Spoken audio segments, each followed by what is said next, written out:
Une nouvelle question, une question de Thomas Bishop. Bonsoir Président, la Chine est en train de mettre la main sur la totalité des terres rares.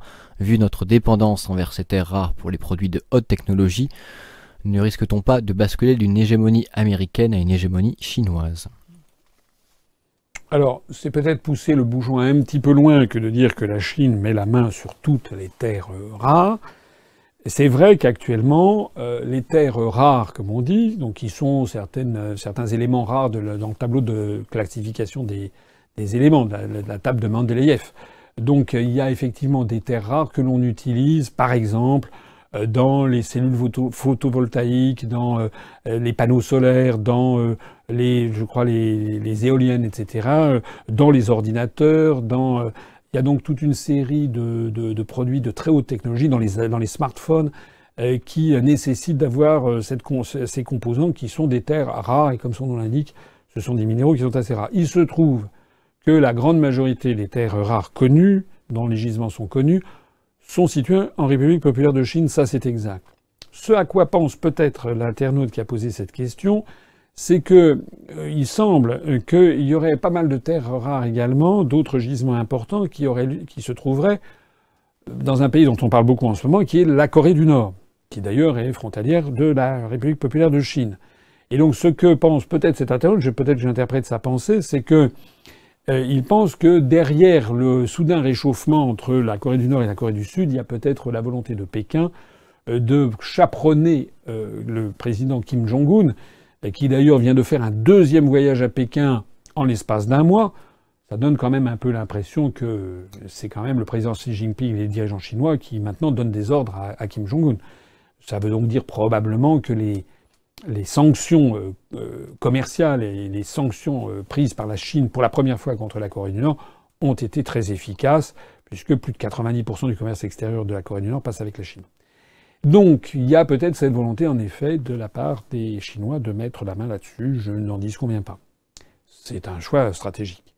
Alors, que répondre à ça? Premièrement, peut-être qu'on va trouver des terres rares ailleurs. On peut toujours l'espérer. On ne sait pas.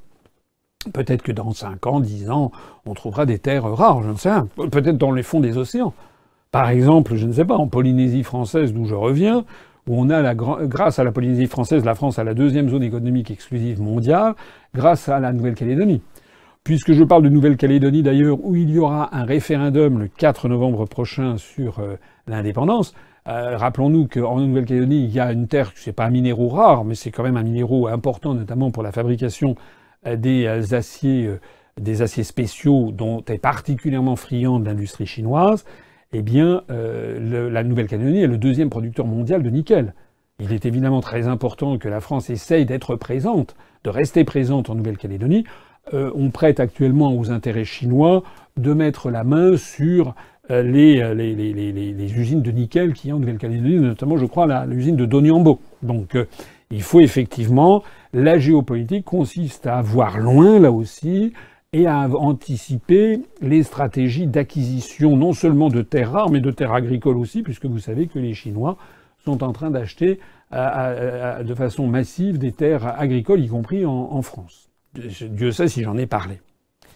Alors face à ça, qu'est-ce qu'il faut dire? Eh bien, il faut dire que la France doit avoir une géopolitique, doit s'intéresser à ses intérêts nationaux. J'en parlais à l'instant avec la Nouvelle-Calédonie et avec les terres agricoles. Mais il y a aussi autre chose. Et je reboucle sur ce que je disais préalablement. Moi, je n'ai pas envie non plus de considérer systématiquement tous les États étrangers comme des ennemis.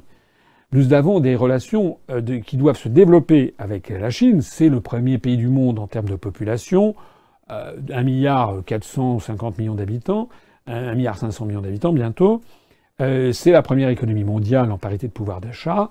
Nous avons, avec la République populaire de Chine, des liens très étroits qu'il s'agit de développer. Et je rappelle aussi que nous devons renforcer le système multilatéral international et en particulier l'ONU. Je l'ai dit tout à l'heure. Pourquoi est-ce que je suis en faveur de l'ONU? Pas parce qu'il s'agit d'un gouvernement planétaire, pas du tout. C'est simplement parce que c'est la seule instance internationale, la seule enceinte où on peut limiter les appétits de puissance des peuples et des pays qui le composent. Donc la meilleure garantie pour le futur, c'est d'arrimer tous les États du monde, en particulier les plus puissants, à l'Organisation des Nations Unies. Et par exemple, on pourrait concevoir de voir je sais pas, des conventions sur l'utilisation des minéraux les plus rares, en considérant que c'est un bien commun de l'humanité, et tout en reconnaissant aux propriétaires, aux États dans lesquels se trouvent ces minéraux, le droit à les exploiter, à les commercialiser et à les vendre au prix qui sont conformes à ce qu'ils souhaitent, et qu'il y ait quand même une espèce de contrainte morale de ne pas utiliser ces minéraux à des fins géopolitiques. On peut toujours rêver, mais en tout cas, c'est comme ça qu'on peut essayer de faire avancer le droit international. Et pour le reste, rappelons-nous cette parole de De Gaulle, en politique internationale, il n'y a pas d'amis, les pays n'ont que des intérêts. Et c'est parce que la France, depuis la construction européenne lancée il y a 61 ans, a oublié ce principe de bon sens, c'est-à-dire qu'il n'y a pas d'amis, il n'y a que des intérêts, que la France est en train de tomber au fond du trou. La France doit défendre légitimement, fièrement, sereinement, en nous partenariat avec les autres, mais elle doit le défendre ses intérêts nationaux et défendre justement ses intérêts par rapport au dogme qui fait qu'on brade nos intérêts pour une chimère qui est en train d'ailleurs d'exploser, qui est la chimère de la construction européenne.